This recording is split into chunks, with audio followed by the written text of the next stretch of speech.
Kejagung resmi menetapkan mantan Menteri Perdagangan di era Presiden Joko Widodo, Thomas Trikasih Lembong alias Tom Lembong, sebagai tersangka kasus dugaan impor gula di Kementerian Perdagangan periode tahun 2015-2016.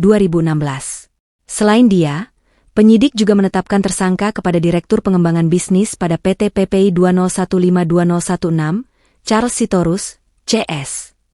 Selasa 29 Oktober 2024 penyidik Jampitsus menetapkan status saksi terhadap 2 orang menjadi tersangka karena telah memenuhi alat bukti yang bersangkutan melakukan korupsi, ungkap Direktur Penyidikan Jampitsus Kejagung Abdul Kohar di Jakarta Selatan.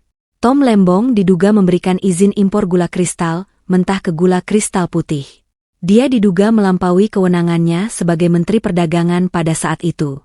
Dalam kasus dugaan korupsi impor gula itu, dia diduga menyalahgunakan jabatannya, sehingga menyebabkan kerugian negara hingga 400 miliar rupiah.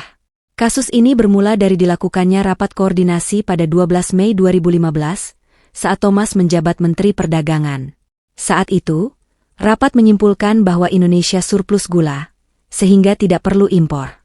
Akan tetapi pada tahun itu, Thomas memberikan izin persetujuan impor gula kristal mentah sebanyak 105.000 ton kepada PT AP.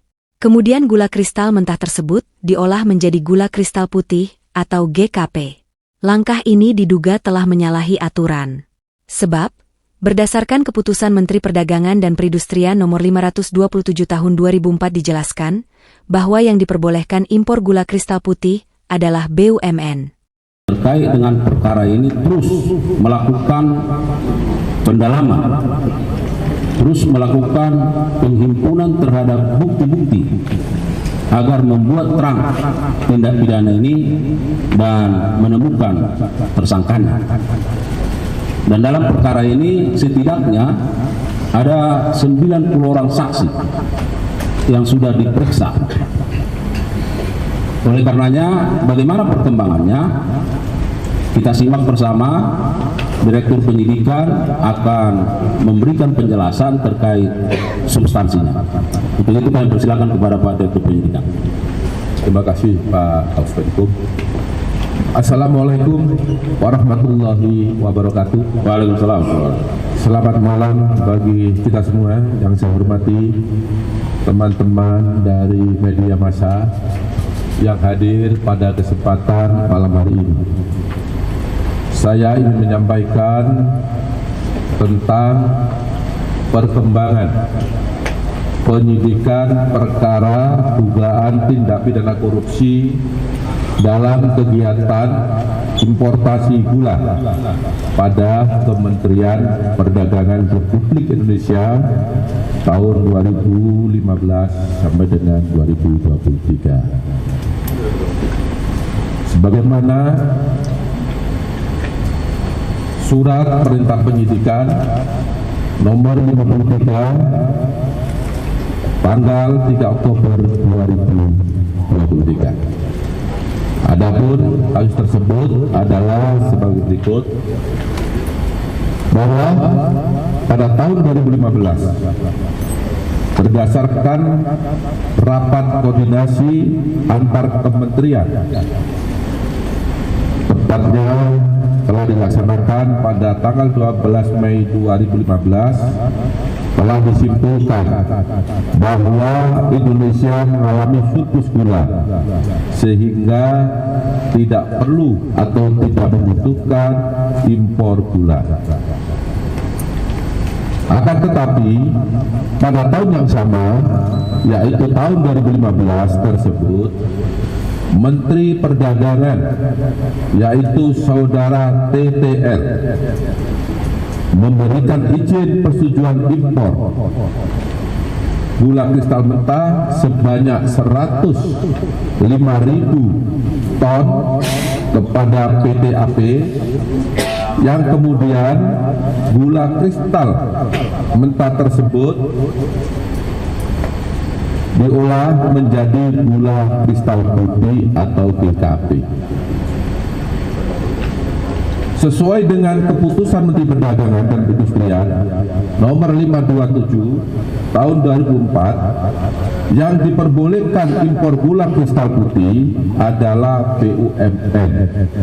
Tetapi berdasarkan persetujuan impor yang telah dikeluarkan oleh tersangka TTL, impor gula tersebut dilakukan oleh PT AP dan impor gula kristal mentah tersebut tidak melalui rapat koordinasi atau rakor dengan instansi terkait serta tanpa adanya rekomendasi dari Kementerian Perindustrian guna mengetahui kebutuhan real gula di dalam negeri. Kemudian pada tanggal 28 Desember 2015 dilakukanlah rapat koordinasi di bidang perekonomian yang dihadiri oleh kementerian di bawah Menko Perekonomian, yang salah satu pembahasannya bahwa Indonesia pada tahun 2016 kekurangan gula kristal putih sebanyak 200.000 ton. Dalam rangka stabilisasi harga gula dan pemenuhan stok gula nasional.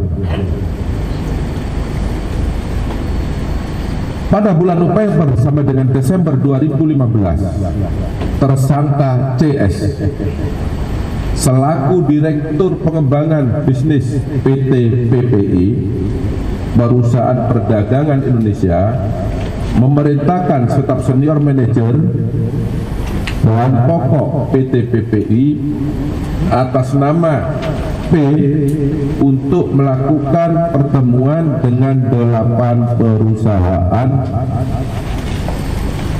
swasta yang bergerak di bidang gula, padahal dalam rangka pemenuhan stok dan stabilisasi harga seharusnya diimpor adalah gula kristal putih secara langsung, dan yang dapat melakukan impor tersebut hanya BUMN. Bahwa ke-8 perusahaan swasta yang mengelola gula kristal mentah menjadi gula kristal putih, sebenarnya izin industrinya adalah produsen gula kristal rafinasi yang diperuntukkan untuk industri makanan, minuman, dan farmasi. Setelah ke-8 perusahaan tersebut mengimpor dan mengelola gula kristal mentah menjadi gula kristal putih, selanjutnya PT PPI seolah-olah membeli gula tersebut, padahal nyatanya gula tersebut dijual oleh perusahaan swasta, yaitu 8 perusahaan tersebut, ke pasaran atau ke masyarakat melalui distributor yang terafiliasi dengannya dengan harga 16.000 per kilogram, yaitu harga yang lebih tinggi dari HIT saat itu 13.000, dan tidak dilakukan operasi pasar.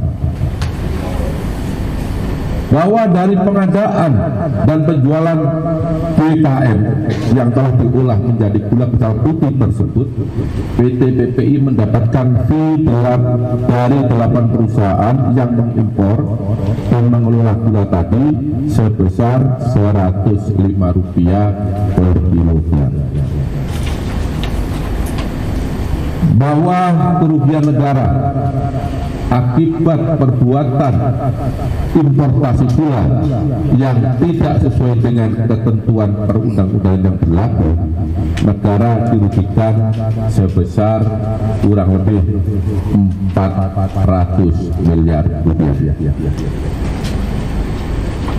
Bahwa selanjutnya pada hari ini Selasa 29 Oktober 2024, penyidik pada Jaksa Agung Muda Tindak Pidana Khusus Kejaksaan Agung Republik Indonesia menetapkan status saksi terhadap 2 orang menjadi tersangka karena telah memenuhi alat bukti bahwa yang bersangkutan telah melakukan tindak pidana korupsi. korupsi. Adapun kedua tersangka tersebut adalah 1. TTL selaku Menteri Perdagangan periode 2015 sampai dengan 2016 berdasarkan surat penetapan tersangka nomor tak garis datar 60 garis miring F.2 garis miring FB.2 garis miring 10 garis miring 2024 tanggal 29 Oktober 2024. Yang kedua, tersangka atas nama CS selaku Direktur Pengembangan Bisnis pada PT PPI periode 2015-2016 berdasarkan surat perintah penetapan tersangka nomor tab garis datar 61 garis miring F.2 garis miring FB.2 garis miring 10 garis miring 2024 tanggal 29 Oktober 2024 bahwa terhadap kedua tersangka dilakukan penahanan rutan selama 20 hari ke depan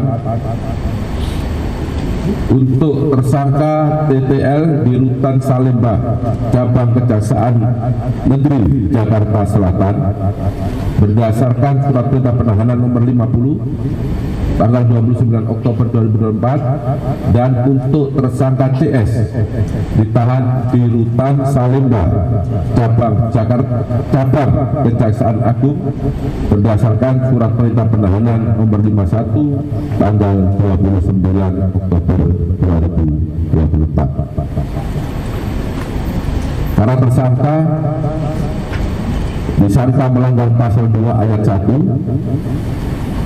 atau pasal 3 junto pasal 18 Undang-Undang Republik Indonesia tahun nomor 31 tahun 1999 sebagaimana diubah dengan Undang-Undang nomor 20 tahun 2021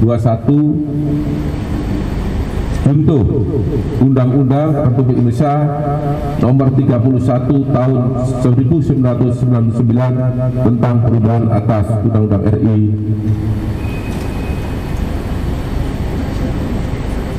tahun nomor 31 tahun 99 tentang perundangan tindak pidana korupsi junto pasal 55 ayat 1 ke 1 KUHP.